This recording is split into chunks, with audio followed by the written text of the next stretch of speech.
ऋषि पंचमी का व्रत सप्त ऋषियों की पूजा के लिए समर्पित है।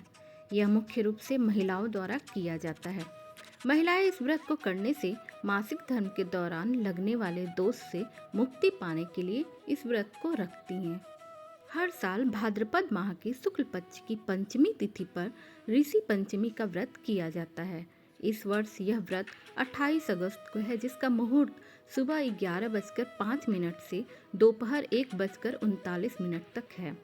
मान्यता है कि इस दिन गंगा स्नान करने से पाप नष्ट होते हैं और सप्त ऋषियों का आशीर्वाद मिलता है। व्रत कथा के बिना यह व्रत अधूरा है। ऐसे में चलिए जानते हैं ऋषि पंचमी की व्रत कथा। सतयुग में विदर्भ नगरी में सेनजित नामक राजा हुए थे। वह ऋषियों के समान थे। उन्हीं के राज में एक कृषक सुमित्र था। उसकी पत्नी जयश्री अत्यंत पतिव्रता थी। एक समय वर्षा ऋतु में जब उसकी पत्नी खेती के कामों में लगी हुई थी तो वह रजस्वला हो गई, अर्थात उसको मासिक धर्म आ गया।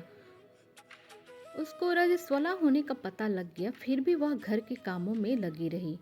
कुछ समय बाद वह दोनों स्त्री पुरुष अपनी अपनी आयु भोग कर मृत्यु को प्राप्त हुए। जयश्री तो कुतिया बनी और सुमित्र को रजस्वला स्त्री के संपर्क में आने के कारण बैल की योनि मिली, क्योंकि ऋतु दोष के अतिरिक्त इन दोनों का कोई अपराध नहीं था।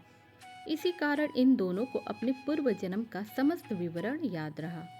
वे दोनों कुतिया और बैल के रूप में उसी नगर में अपने बेटे सुचित्र के यहाँ रहने लगे। धर्मात्मा सुचित्र अपने अतिथियों का पूर्ण सत्कार करता था। अपने पिता के श्राद्ध के दिन उसने अपने घर ब्राह्मणों को भोजन के लिए नाना प्रकार के भोजन बनवाए। जब उसकी स्त्री किसी काम के लिए रसोई से बाहर गई हुई थी तो एक सांप ने रसोई की खीर में बर्तन में जहर उड़ेल दिया। कुतिया के रूप में सुचित्र की माँ कुछ दूर से यह सब देख रही थी। पुत्र की बहू के आने पर उसने पुत्र को ब्रह्म हत्या के पाप से बचाने के लिए उस बर्तन में मुंह डाल दिया। सुचित्र की पत्नी चंद्रवती से कुतिया का यह कार्य देखा न गया और उसने चूल्हे में से जलती लकड़ी निकालकर कुतिया को दे मारी। बेचारी कुतिया मार खाकर इधर उधर भागने लगी।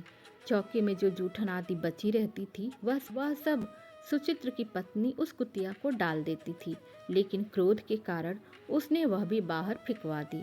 सब खाने का सामान फिकवा कर बर्तन साफ करके दोबारा खाना बनाकर ब्राह्मणों को खिलाया। रात्रि के समय भूख से व्याकुल होकर वह कुतिया बैल के रूप में रह रहे अपने पूर्व पति के पास आकर बोली, हे स्वामी, आज तो मैं भूख से मरी जा रही हूँ। वैसे तो मेरा पुत्र मुझे रोज खाने को देता था, लेकिन आज मुझे कुछ नहीं मिला। सांप के विष वाले खीर के बर्तन को अनेक ब्रह्म हत्या के भय से छूकर उनके न खाने योग्य कर दिया था। इसी कारण उसकी बहू ने मुझे मारा और खाने को कुछ भी नहीं दिया। तब वह बैल बोला, हे भद्रे, तेरे पापों के कारण तो मैं भी इस योनि में आ पड़ा हूँ और आज बोझा ढोते ढोते मेरी कमर टूट गई है। आज मैं भी खेत में दिन भर हल में जुता रहा। मेरे पुत्र ने आज मुझे भी भोजन नहीं दिया और मुझे मारा भी बहुत। मुझे इस प्रकार कष्ट देकर उसने इस श्राद्ध को निष्फल कर दिया। अपने माता पिता की इन बातों को सुचित्र सुन रहा था। उसने उसी समय दोनों को भरपेट भोजन कराया और फिर उनके दुख से दुखी होकर वन की ओर चला गया। वन में जाकर ऋषियों से पूछा कि मेरे माता पिता किन कर्मों के कारण इस नीच योनियों को प्राप्त हुए हैं और अब किस प्रकार से इनको छुटकारा मिल सकता है। तब सर्वतमा ऋषि बोले, तुम इनकी मुक्ति के लिए पत्नी सहित ऋषि पंचमी का व्रत धारण करो तथा उसका फल अपने माता पिता को दे दो।